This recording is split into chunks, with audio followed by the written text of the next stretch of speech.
Aleluia. Abra comigo sua Bíblia no Evangelho de Lucas, no capítulo 5. Evangelho de Lucas. O Adalberto falou tão bem aqui sobre os livros, que eu fiquei tão emocionado ali que eu esqueci de passar para ele mais uma indicação. Evangelho de Lucas, capítulo 5. Está pronto para a palavra nessa noite?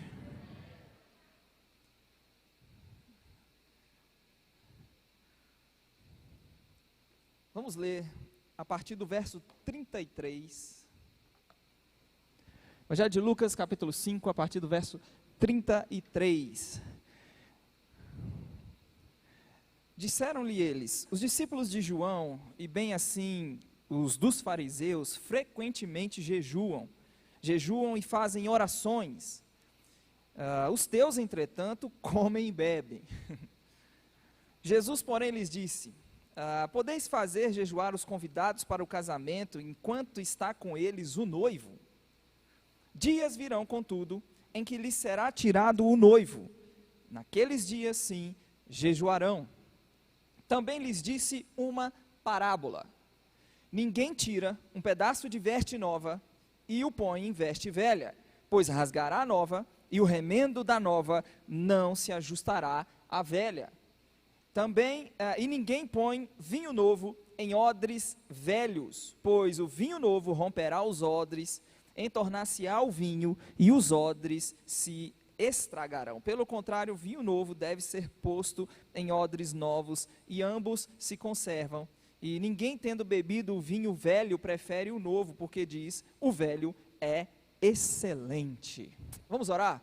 Pai, te agradecemos por essa noite, por sua palavra, que é lâmpada para os nossos pés, é luz para o nosso caminho. Entendemos que precisamos conhecer todo o conselho do Senhor. Então, há áreas da nossa vida que precisa ser afetada por tua palavra, e estamos nessa noite abertos, disponíveis, prontos para sermos tocados por tua palavra.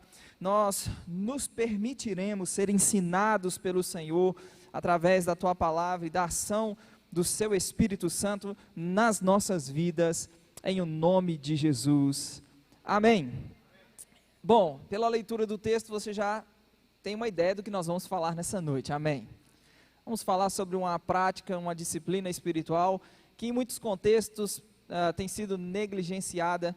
Eu mesmo, na minha própria caminhada com o Senhor, por muito tempo acreditei que não era tão importante, tão relevante, a Bíblia não falava tanto sobre o tema, e eu mesmo me sabotei nessa prática espiritual que, como nós vimos, é aqui ensinada pelo nosso Senhor Jesus Cristo. Vamos falar um pouco a respeito do jejum. Infelizmente, ele vem sendo tratado, especialmente em tempos modernos, como algo opcional. E é como se a mensagem fosse comunicada assim: bom, se você jejuar, tudo bem, mas lembre-se que você não é obrigado a isso, e nós acabamos, infelizmente, tendo mais desculpas para que não jejuemos e não estimulemos essa prática. Se você olha para a palavra de Deus, você vai ver que no Antigo Testamento os judeus tinham um único dia anual de jejum, instituído no dia da expiação. Não vou abrir todos os versículos, senão passaríamos aqui horas e horas lendo inúmeros textos onde a prática ela era observada. Esse dia também ficou conhecido como o dia do jejum, em Jeremias capítulo 36, no verso 6. Houve momentos em que jejuns foram convocados pelo próprio Deus, como pode ser lido em Joel no capítulo 1, dos versos 13 e 14. O Novo Testamento está cheio, repleto de menções acerca do jejum, e não fala apenas somente de pessoas que jejuaram, mas a forma como fizeram, e infere que também nós jejuaríamos, inclusive nos instrui acerca da forma correta, da forma como deve ser feito. Por exemplo, do Evangelho de Mateus, o pessoal vai projetar aqui, se você não quiser abrir, o Evangelho de Mateus no capítulo 6, dos versos 16 até o verso 18, o Senhor Jesus disse: quando vocês jejuarem. Perceba que Jesus não disse se vocês jejuarem. Quem consegue entender a diferença? No mínimo ele esperava de nós essa prática. Eu não posso pegar essa escritura e falar que Jesus está ensinando isso, ou falando isso somente para os judeus de sua época. Eu não posso cometer esse equívoco. Você encontra essas palavras num contexto de Sermão do Monte. Então significa que tudo que Jesus ensinou no Sermão do Monte, ele ensinou somente para os judeus de sua época? O amor ao próximo, amar os inimigos, orar pelos que perseguem, acerca do divórcio, e tudo que Jesus ensinou. Então o texto, palavras do próprio Senhor: quando vocês jejuarem, não fiquem com a aparência triste como os hipócritas, porque desfiguram o rosto a fim de parecer aos outros que estão jejuando. Em verdade vos digo, eles já receberam a sua recompensa, mas você, quando jejuar, unja a cabeça, lave o rosto, a fim de não parecer aos outros que você está jejuando, e sim ao seu Pai em secreto, e o seu Pai que vê em secreto, lhe dará a recompensa. Tem recompensa para essa prática. Eu poderia falar dos benefícios, quem é da área da saúde pode, falar muito melhor do que eu a respeito dos benefícios naturais de um jejum. Você provoca descanso para o seu sistema digestivo, você perde gordura, emagrece, aleluia. Você desintoxica seu organismo, seu intestino, inúmeros são os benefícios naturais, mas nessa noite nós estamos buscando propósitos e fins espirituais ao entendermos acerca do jejum. Então, nós olhamos as palavras do Senhor Jesus e elas revelam que, no mínimo, Ele esperava de nós essa prática. Como eu disse, Ele não disse se vocês jejuarem, mas quando vocês jejuarem, e Ele está instruindo acerca da motivação correta com que o jejum deve então ser feito. Você vai olhar para as epístolas, você vai olhar para a vida de Paulo, quando se converte, 3 dias em Damasco, sem comer nem beber nada. E é curioso que você vai ver, e vale a pena destacar isso, você vai ver o jejum ligado ao ministério. Jesus só começa seu ministério depois de 2 coisas muito específicas: ser cheio do Espírito Santo e 40 dias em jejum. É curioso que você vai ver que uma das maiores incidências do jejum no Novo Testamento está ligado ao começo do ministério ou ao início de uma nova etapa ou dimensão do mesmo.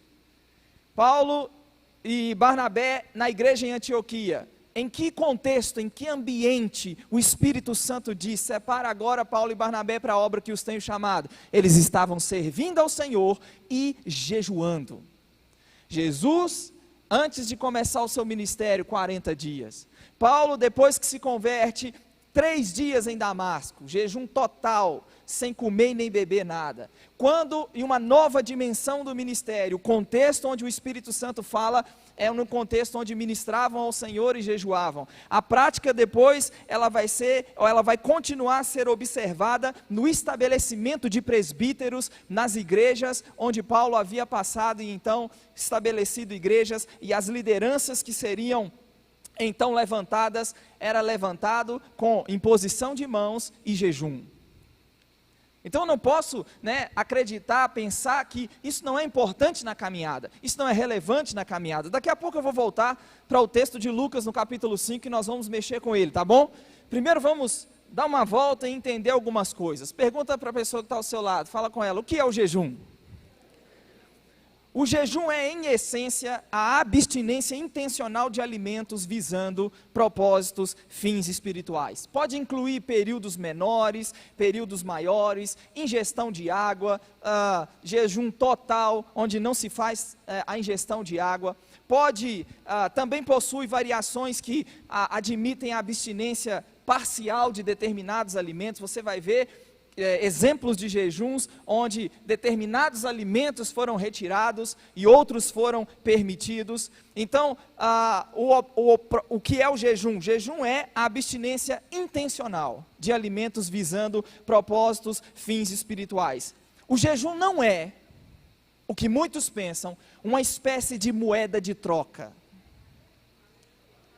Você não tem respaldo na palavra do jejum sendo praticado como uma moeda de troca para com Deus. Senhor, eu estou pagando o preço, eu espero que você me recompense. Eu espero que você, eu tenha da sua parte um retorno à luz de tamanho sacrifício que eu estou fazendo ao tirar do meu corpo, ao tirar da minha carne o alimento. Você vai ver que o jejum e o impacto que ele produz está muito mais relacionado ao que vai acontecer em nós do que vai acontecer com Deus. Nós vamos ver já já que Deus continua o mesmo, antes, durante e depois do jejum. Ele não muda em nada. Se eu jejuar, se você jejuar, se eu não jejuar, se você não jejuar, Deus não muda em nada. Mas Ele tem um poder transformador nas nossas próprias vidas. Quais são os propósitos do jejum? Buscar a Deus. Se você vai fazer intermitente, com propósitos, fins naturais, emagrecimento, como eu disse, descanso para o sistema digestivo, desintoxicação do organismo, joia. Mas nós estamos falando de propósitos espirituais. E qual é o propósito? O principal propósito deve ser buscar a Deus. Isso abrange oração, adoração, meditação na palavra. Daniel capítulo 9, verso 3 diz: voltei o rosto ao Senhor Deus para o buscar com orações, com súplicas e com jejuns. Então nosso foco, nosso objetivo nessa noite é buscar mais ao Senhor, da sua presença, mais da intimidade com Ele, colocar o Senhor acima do mais básico instinto do ser humano. E dizer que haverá momentos em que nós vamos demonstrar isso, Ele é mais importante. Amém, até mesmo daquilo que a minha carne deseja, daquilo que a minha carne anseia. Uma pergunta muito frequente, eu vou voltar para o texto de Lucas, tá bom? Já eu volto para ele. Uma pergunta muito frequente é: como o jejum deve ser feito? E a grande verdade é que não há uma resposta bíblica para isso. Não há regras específicas no que diz respeito a como ele deve ser feito. Cada um determina as suas próprias regras. Cada um é livre para fazer quando, como e com a frequência que quiser fazer. A menos que se receba uma direção específica do Espírito Santo para que se jejue por um tempo específico, em ocasiões específicas, cada um é livre, cada um determina as suas próprias regras. Diga comigo: eu sou livre para fazer quando, como e com que frequência eu quiser. O que nós temos nas Escrituras são princípios e orientações que nos ajudam a entender mais em relação ao porquê fazemos, as motivações, do que propriamente como fazemos. Uma outra pergunta muito frequente é: quais são os tipos de jejuns? Você tem basicamente 3 tipos na Escritura. Total, isso, quando eu falo jejum total, isso é a abstinência até mesmo de água, você não ingerir água. Você tem exemplos disso. Eu citei Paulo agora em Damasco, quando se converte. A Bíblia fala no livro de Esther, de um jejum total em Esther 4, no verso 16. Então o jejum total é a abstinência completa, até mesmo de água. Você não tem mais do que 3 dias, você não tem na Bíblia um exemplo de jejum como esse, feito mais do que 3 dias. Você tem exemplos bíblicos de que esse jejum total foi feito por 3 dias, não tem mais do que isso, tá certo? Você tem o jejum normal, e isso envolve a abstinência de todo tipo de alimento sem a ingestão de água, e você tem exemplos de jejuns parciais. O que é o jejum parcial? A abstinência de determinados tipos de alimentos, mas não de todos, e todo mundo sabe do exemplo do profeta Daniel.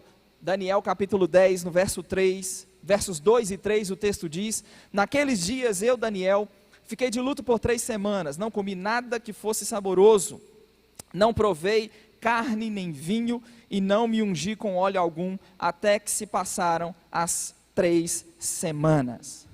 Então, 3 tipos de jejum você encontra exemplos na palavra. Amém, gente? Quanto tempo deve durar o jejum? Fala comigo, não tem regra. Você fica mais, Não é bom, irmão, ser livre? Não tem regra. Se alguém disser para você, tem que ser 3 dias, tem que ser 1, tem que ser 7, 21, 40. Você tem exemplos bíblicos. Amém? Você tem exemplos bíblicos de jejuns com duração de 1 dia, 3 dias, 7, 14, 21, 40 dias. É lógico que, se alguém não tem a prática recorrente do jejum, você não vai conseguir fazer um jejum de 7 dias. Você não vai conseguir fazer um jejum de 14, você não vai conseguir fazer um jejum de 21, quanto mais 40. E é aconselhável em jejuns prolongados, é aconselhável que se faça sob orientação médica. Não vá se aventurar não. Amém? Comece com um dia de boa, tranquilo, 24 horas, sossegado.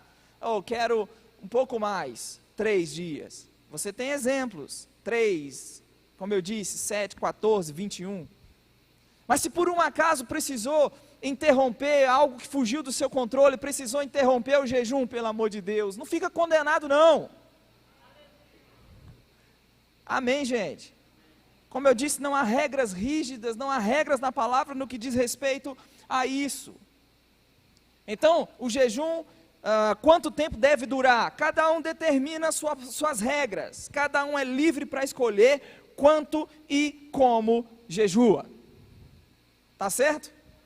Dito tudo isso, vamos falar do que de principal eu quero compartilhar com você nessa noite, do efeito que o jejum tem sobre nós. Kenneth Hagin disse nesse livro, que eu esqueci de dar ao Adalberto, pastor Adalberto, Guia para um Jejum Equilibrado, está lá na nossa livraria, depois tenho certeza que você vai sair daqui inspirado, desejoso a ler mais sobre o tema. Irmão Kenneth Hagin disse, jejuar não muda o Senhor, pois Ele é o mesmo antes, durante e depois do jejum. Mas transformará e ajudará a você a se manter mais suscetível ao Espírito Santo. Deixa eu tentar te explicar um pouco mais sobre isso. Quantos sabem que toda a nossa relação com Deus, ela é baseada na dimensão espiritual? Deus é Espírito, seus adoradores o adoram em Espírito e em verdade. Aquele que se une ao Senhor se tornou um só Espírito com Ele, 1 Coríntios 6, verso 17. Então, nossa união com o Senhor, nossa adoração ao Senhor, a palavra, ela é Espírito e vida. Então, todo o relacionamento com Deus se dá na dimensão espiritual. Em Evangelho de Mateus, capítulo 26, queria que o pessoal colocasse para mim, por favor, verso 41, eu estou lendo na revista atualizada, Evangelho de Mateus, capítulo 26, no verso 41, o texto diz, vigiem e orem, para que não caiam em tentação, o espírito na verdade está pronto, mas a carne ela é fraca. Bom, muita gente usa essa expressão, a carne é fraca, como desculpa para pecar. Não é assim? Falhou, caiu, não, é porque a carne é fraca, você sabe como é. Mas já parou para considerar o contexto em que essas palavras foram ditas? Jesus é preso, está no Getsemane, leva seus discípulos, pede aos seus discípulos que vigiem, que orem juntamente com ele, quando volta, encontra os discípulos dormindo. Então, nesse contexto, Jesus diz, vigiem e orem para que não caiam em tentação. O espírito, na verdade, está pronto, mas a carne é fraca. O espírito está pronto para quê? Para orar, para buscar a Deus. A carne é fraca para quê? A carne é fraca para buscar a Deus. Para pecar, a carne é forte, gente. É por isso que a Bíblia diz que a gente tem que mortificar ela, fazer morrer os feitos do corpo, crucificar a carne. Para pecar, ela é forte, mas para buscar a Deus, ela é fraca. O espírito está pronto, o espírito quer, o espírito deseja, mas a carne é fraca. E de que forma o jejum pode afetar a nossa vida? Qual é o impacto que ele pode produzir na nossa vida? Nosso espírito regenerado deseja buscar a Deus, deseja as coisas espirituais, deseja as coisas do Senhor, mas a carne, ela se indispõe. E o jejum, ele vai atuar, removendo o entulho da carne e das emoções que muitas vezes está sobre o espírito. Quem está comigo? Muitas vezes há um entulho de carne e de emoções sobre o espírito. E o jejum vai ajudar a remover esse entulho. Mas há mais do que isso. Se você volta para o texto de Lucas, capítulo 5.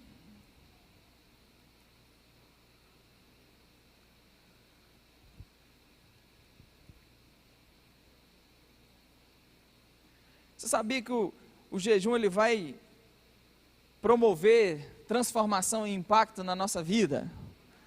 Vamos aprofundar um pouco mais esse entendimento a partir do texto de Lucas.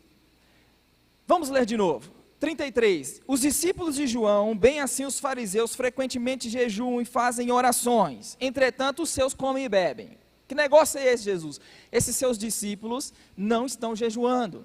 Jesus diz, podeis fazer jejuar os convidados para o casamento enquanto está com eles o noivo? Irmãos, se você mergulha lá na cultura, no mundo judaico, era sagrado o casamento. Os fariseus, eles paravam seus estudos para observar, saudar, respeitar a procissão do casamento quando ela passava. Não se podia jejuar. Era festa que chegava a durar até 7 dias e não podia jejuar nenhuma festividade de casamento, de tão sagrado que era no mundo antigo. Então Jesus diz, nesse contexto, nesse momento, não é apropriado jejuar. Contudo, o verso 35 diz, dias virão em que lhe será tirado o noivo, e nesses dias sim, jejuarão. Eu particularmente não penso que dias virão em que será tirado o noivo, se refere somente ao tempo em que Jesus esteve morto e sepultado. O noivo vai ser tirado, está falando da ausência do Senhor hoje, até a sua segunda vinda, ele prometeu que vai voltar. Dias, contudo, virão em que o noivo será tirado, e nesses dias jejuarão. Então, até quando está de pé o jejum? Até a volta do Senhor. Agora ele vai contar uma parábola. Também lhes disse uma parábola. Quem está comigo aí? Então, logo depois de garantir que seus discípulos jejuariam, Jesus propõe então e conta uma parábola. Obviamente que a parábola contada é uma extensão e ampliação da conversa acerca do jejum. Você não pode tirar a parábola do contexto. Ele está falando de jejum, ele está falando de que naquele momento, enquanto Jesus estava com eles, não era apropriado jejuar, mas viriam dias em que o noivo seria tirado, e nesses dias eles jejuarão também. Lhes propôs uma parábola. Então a parábola contada está intimamente ligada ao jejum. E então ele conta a parábola. Ninguém tira um pedaço de veste nova e põe em veste velha, pois rasgará a nova e o remendo da nova não se ajustará à velha. Ninguém põe vinho novo em odres velhos, pois o vinho novo romperá os odres, entornar-se-á o vinho e os odres se estragarão. Se põe então vinho novo em odres novos. Pensa no contexto onde essas palavras elas foram ditas. Roupa hoje para alguns é um artigo quase que descartável. Se você não liga para a marca, se a pessoa não liga para a grife, você pode ter várias e várias roupas, várias e várias camisas, calças, sapatos, as irmãs vestidos, isso, aquilo, outro. É assim ou não é, pessoal? Obviamente, nós precisamos entender e dar um mergulho lá no contexto dessas palavras. Esse não era o contexto quando essas palavras foram ditas. Acesso à roupa era algo muito escasso. Você vai ter relatos do mundo antigo, onde as pessoas ao viajar, elas se banhavam em rios com a própria roupa do corpo, seguiam viagem, e enquanto seguiam a viagem, a roupa secava. Então, em um contexto onde o acesso a uma roupa nova é muito restrito, o bom senso diz o quê? Quando alguém te oferecer uma roupa nova, descarta a velha e abraça a nova que está sendo oferecida. O que não pode ser feito é cometer a insensatez de dizer, não, eu não quero a roupa nova, me dá somente um pedaço da nova para que eu tente ajustar a velha. Ele não está falando de impossibilidade, ninguém tira um pedaço de veste nova e põe em veste velha, ele não está falando de impossibilidade, ele está falando de bom senso. Então, quem está comigo? Quando se tem acesso, em um contexto onde o acesso a uma nova roupa é restrito, quando então se tem acesso a uma nova roupa, o bom senso diz, descarta a velha e agarra a nova. A insensatez é, não, eu não quero a nova, eu quero somente um pedaço da nova para tentar ajustar a velha. Jesus disse, vai, verso 36, rasgará a nova e o remendo da nova não se ajustará à velha. Quando Jesus diz, ninguém põe veste nova Ninguém pega, né, um pedaço de veste nova e põe em veste velha. Ele está se referindo à nova condição que vai ser oferecida à humanidade, por meio dele, por meio do seu evangelho, da sua morte, sepultamento e ressurreição. Ele está falando de uma nova aliança, ele está falando de uma nova vida. Amém. O mesmo princípio se aplica ao vinho, ao vinho nos odres. Então ele está falando dessa nova condição que vai ser oferecida à humanidade. E quando ele diz vestes velhas, essas vestes velhas retratam a condição anterior à salvação. E o nosso Senhor afirmou que a nova obra de Deus não pode ser ajustada a uma velha estrutura de vida. Aquilo que de novo Deus está fazendo não pode ser ajustado. Eu não posso pegar remendos da nova aliança e tentar ajustar a velha estrutura de vida. Não vai dar certo. Quando você vai comigo para Efésios, capítulo 4, e o verso 22.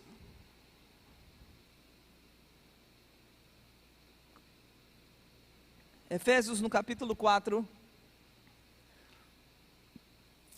e o verso 22. Acharam?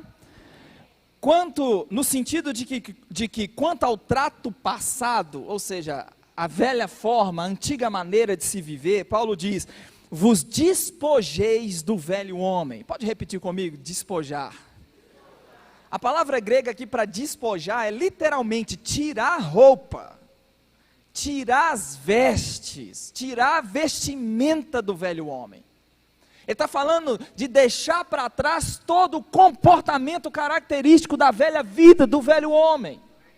Então ele diz, no sentido de que quanto ao trato passado, vos despojeis do velho homem que se corrompe segundo as concupiscências do engano, vos renoveis no espírito do vosso entendimento, e vos revistais do novo homem, criado segundo Deus, em justiça e retidão, procedentes da verdade.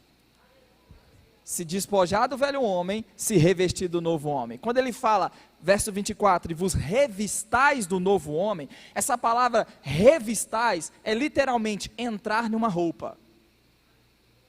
Agora o que Paulo está dizendo? Você tem que tirar a roupa do velho homem e se vestir com a roupa do novo homem. O que não pode acontecer é crente na nova aliança viver de remendo. Como assim viver de remendo? Eu não quero tirar a roupa do velho homem, eu quero somente as partes da nova roupa que mais me agrada, e eu tento ajustá-las a uma velha estrutura de vida. Paulo diz, não é essa a proposta divina. A proposta divina é que se despoje completamente do velho homem, e que se revista, e que se entre na roupa do velho homem, do novo homem. Diga comigo, Paulo está falando de comportamento, de mudança de comportamento. Mais uma vez, no sentido de que quanto ao trato passado, não é assim que está aí na sua Bíblia, não é assim que está no texto? Trato passado. Essa palavra trato, essa palavra usada por Paulo no texto grego, significa modo de vida, conduta, comportamento, postura. Então ele diz, quanto ao trato, quanto ao modo de vida, ao comportamento, à postura, vocês devem se despojar do velho homem. Então do que ele está falando? Tirar as vestes velhas do velho homem, se revestir do novo homem, em sua essência, é mudança de comportamento. Estou sendo claro, gente? É só você continuar lendo o texto que você vai ver isso na prática. Ele diz o 25, por isso, deixando a mentira, fale cada um a verdade com o seu próximo, porque somos membros uns dos outros. Então, peraí, a capa do velho homem da mentira tem que ser tirada completamente, e agora precisamos nos vestir com a roupa da verdade. O que não pode é crente tentar cultivar, tentar manter, preservar a mentira. Mas eu só gosto da justiça no Novo Testamento, na Nova Aliança, olha que bênção, aleluia. Não, Paulo diz, não dá para viver de remendo, é tirar uma roupa e entrar na outra. Então perceberam que se despojar do velho homem e se revestir do novo homem, em sua essência, é mudança de comportamento. Não é ser esquisito, não é ser estranho, não é andar brilhando, é mudança de comportamento. E isso vai, instruções práticas, até o capítulo 6. Ele vai falar a respeito da nossa própria vida, ele vai falar de marido e mulher, ele vai falar de criação de filhos, ele vai falar de perdão, tudo isso, e esse discurso se estende até o capítulo 6. Capítulo 3 de Colossenses, no verso 3, capítulo 3 de Colossenses, verso 5. Colossenses 3, verso 5. Olha o que tem de comum em todos esses textos. Colossenses 3, verso 5. O apóstolo Paulo diz: fazei, acharam? O pessoal está ajudando aqui. Fazei, pois, morrer a vossa natureza terrena, prostituição, impureza, paixão lasciva, desejo maligno e avareza, que é a idolatria. Fazei morrer. Disso, irmãos, mudança de comportamento está relacionado à mortificação da carne. Façam morrer a natureza terrena. A mensagem é a mesma dos Efésios, aos Efésios e aqui aos Colossenses. Por estas coisas, verso 6, vem a ira de Deus sobre os filhos da desobediência. Ora, nestas mesmas coisas andastes vós também noutro tempo. Fala comigo, eu mudei de vida. Nestas coisas andastes noutro tempo, quando vivieis nelas. Agora, porém, olha aí o que está escrito de novo: despojai-vos igualmente de tudo isto: ira, indignação, maldade, maledicência, linguagem obscena no vosso falar. Não mintais uns aos outros, uma vez que vos despistes do velho homem com seus efeitos, e vos revistais do novo homem, que se refaz para o pleno conhecimento, segundo a imagem daquele que o criou. Então percebe, vamos unir essas escrituras aos Colossenses. Agora despojai-vos, vos revestistes do novo homem. Como isso acontece na prática? Mortificação da carne. Façam morrer a vossa natureza terrena. Então pera lá, se eu era um mentiroso e agora em Cristo a mentira tenta ganhar controle sobre mim, mentira, você vai chegar no seu lugar de mortificação. Eu não vou falar mentira, eu vou falar a verdade. Eu vou me revestir do novo homem. Romanos 12, só mais esse texto e nós vamos caminhar para encerrar. E vamos tentar fechar mostrando de que forma o jejum se relaciona com tudo isso. Romanos capítulo 12, você conhece bem, verso 1. Portanto, meus irmãos, pelas misericórdias de Deus, peço que ofereçam o corpo de vocês como um sacrifício vivo, santo e agradável a Deus. Este é o vosso culto racional. É um paradoxo essa declaração, né? Irmão, já li isso 200 vezes e nunca parei para pensar no paradoxo dessa declaração. Sacrifício vivo. Sacrificar é matar. Como pode então ser um sacrifício vivo? Obviamente ele não está falando literalmente, né, de matar o corpo. Ele está falando de fazer morrer a carnalidade. E ele diz: esse é o culto racional de vocês.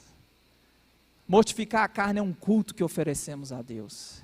É um culto que damos a Deus. Sacrifício vivo, santo e agradável. Como então o jejum está relacionado a essa troca de vestes, a esses odres? A mudança de estrutura necessária, que é em essência, como eu acabei de dizer, mudança de comportamento, requer de nós domínio próprio. Diga comigo só para gravar: mudança requer domínio próprio. O que o jejum é? O jejum é um exercício de domínio próprio. A prática do jejum é um exercício de domínio próprio. O jejum é um ato de disciplina, que como exercício próprio é também um exercício de mortificação da carne.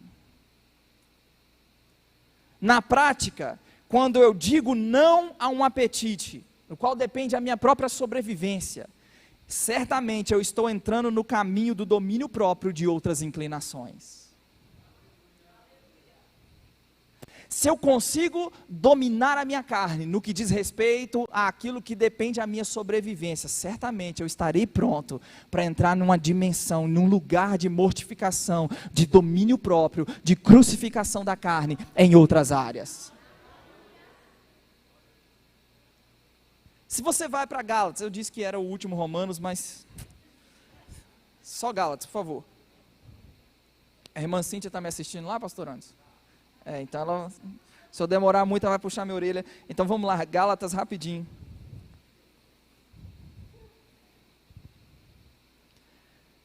Gálatas.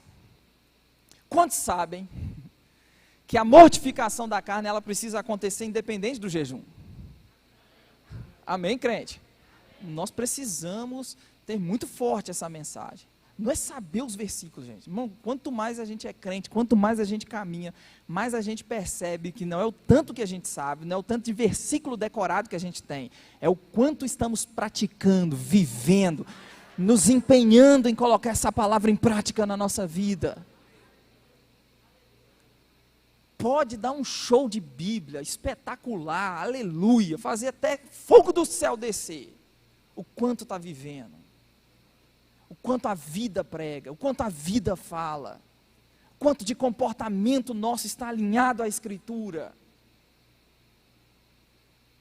Não é muito triste você ver gente que chega para você em um belo dia e fala assim: essa palavra liberta, essa palavra transforma, e está afundado no pecado.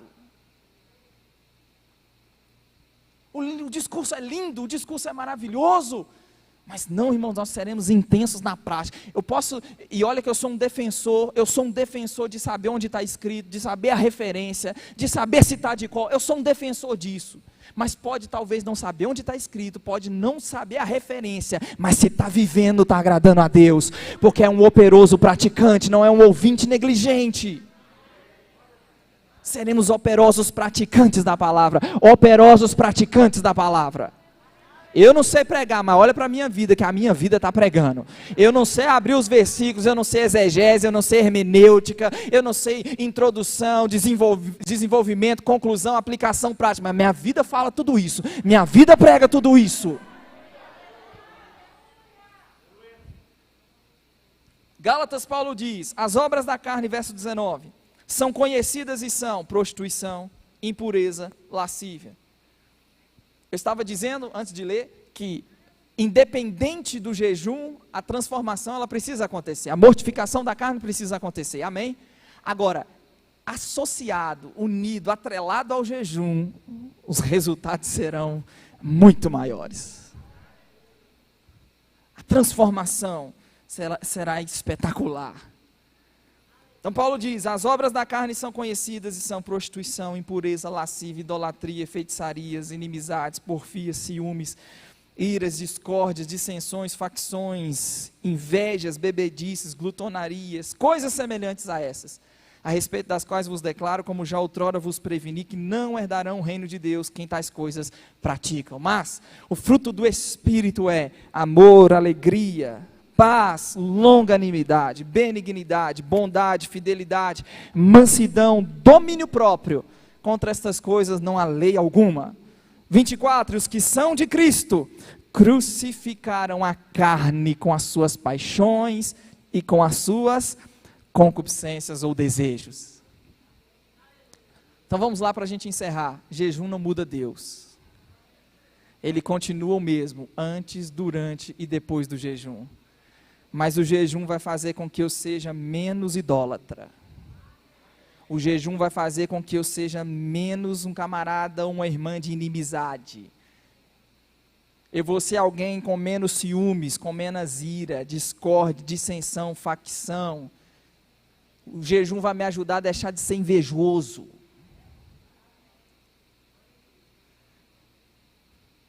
Posso falar? Ficar olhando para a irmã com despeito, só porque a irmã se cuida, tem uma aparência bonita e olha com despeito. inveja. Não, o jejum vai nos ajudar a ser menos invejoso. O jejum vai nos ajudar a não entrar e promover facção. O jejum vai nos ajudar na bebedice. O jejum vai ajudar a ser menos glutão. O jejum vai potencializar a mortificação da carne. Eu sei que não é uma mensagem que, oh glória, celebra, corre. Mas a gente precisa de todo o conselho do Senhor. A gente precisa de toda a palavra. Eu não posso me relacionar com a Escritura em um self-service, onde eu pego somente o que me agrada, o que é bom para o meu paladar, o que é gostoso para o meu paladar. Tem coisa que é ruim, mas tem que comer. Não é assim? Lá em casa a Willa briga comigo. Tem que comer.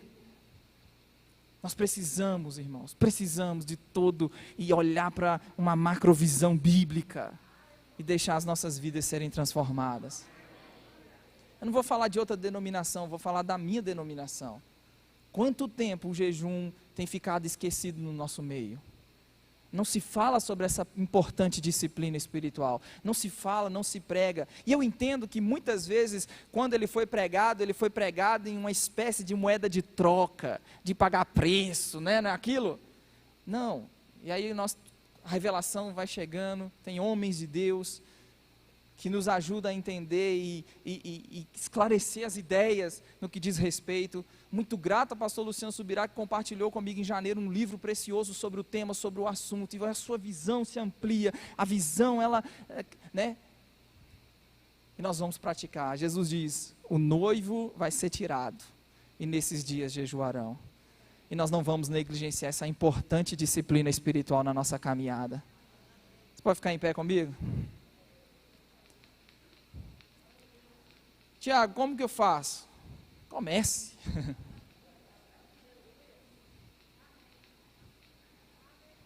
Mas assim, Tiago, você sabe que não é confortável, mas não é para ser confortável. Nós estamos falando de domínio próprio. Nós estamos falando de disciplina. Nem sempre é agradável, nem sempre é confortável. Tá certo, gente? Eu lembro ainda no olho do furacão da pandemia, foi convocado pelo nosso ministério um jejum, oração pelo nosso país. E aí era parte, né, do dia ali, da manhã. Irmão, aquilo para mim foi terrível. Parecia que tinha um buraco no meu estômago. Tem uma explicação científica para isso, mas eu não vou saber dizer, então não vou me aventurar. Aí eu comecei a me disciplinar a fazer nos dias que fosse pregar. Então, nos dias em que fosse pregar, eu ia de jejum. As ideias, a clareza nas ideias. Tem como explicar isso cientificamente, mas não vou me arriscar não, tá bom, Ana? Depois você fala, ensina sobre isso. A clareza nas ideias. Hoje eu tenho, e eu falo isso para te inspirar mesmo. Hoje eu tenho tentado a prática de pelo menos uma vez na semana, 24 horas. Uma vez na semana, 24 horas. Estou planejando aí 2, 3 dias. Porque se você tira, e se eu consigo tirar da minha carne, algo que depende da minha sobrevivência, eu estou entrando num lugar onde não vai ser tão difícil assim a mortificação de outras coisas. Vamos orar? Feche seus olhos. Pai, obrigado por sua palavra, que nos ensina, nos instrui. Obrigado porque não só ouvintes, seremos praticantes da tua palavra. Nos ajude, Senhor. Nos ajude a entrar nesse lugar mesmo de consagração ainda maior ao Senhor. Precisamos estar sensíveis àquilo que está diante de nós.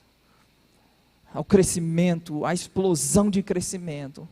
Nós não vamos errar, nós não queremos errar, nós queremos seguir ao Senhor na velocidade, no tempo, no ritmo. Nós queremos seguir a sua maneira, o seu jeito de nos conduzir. E uma das formas é nos mantendo ainda mais sensíveis ao Senhor. Uma das formas de não errarmos, de não perdermos a sua direção, de não perdermos o caminho que o Senhor quer que percorramos, é estando sensíveis ao Senhor. E o jejum é essa ferramenta poderosa. A transformação que está proposta na nova aliança, o jejum vai auxiliar, vai potencializar essa transformação. E nós, como crentes, filhos e filhas de Deus, nós não viveremos de remendo. Viveremos o novo, nos revestindo do novo homem, nos revestindo do novo homem, nos revestindo do novo homem. Em nome de Jesus, em nome de Jesus. Enquanto a banda sobe aqui, eu queria que você, ainda com seus olhos fechados, você nessa noite que entrou aqui, veio a convite de alguém, e nunca fez de Jesus o seu Senhor. Não adianta nada você ouvir tudo isso, olha que legal, que bênção, vou jejuar, se não começar, e se você não experimentar o maior milagre, que é o novo nascimento, que é só depois dele que toda a transformação proposta vai ser possível, a mudança de natureza, onde ao reconhecer Jesus como Senhor, ao reconhecer Jesus como Cristo, como seu Senhor, você vai nascer de novo. Nicodemos disse, como pode um homem nascer sendo velho? Que conversa é essa de nascer de novo? Não, o que nasce da carne é carne, mas que nasce do Espírito é uma obra do Espírito. Esse novo nascimento é uma obra do Espírito Santo. Eu queria orar por você nessa noite, que nunca fez de Jesus o seu Senhor. Você diz, eu quero reconhecer Cristo como meu Senhor. Faz um sinal com sua mão, nós vamos orar juntos. Todos salvos? Se você tem algum sintoma no seu corpo, se você tem algum mal no seu corpo, coloque aí as mãos agora.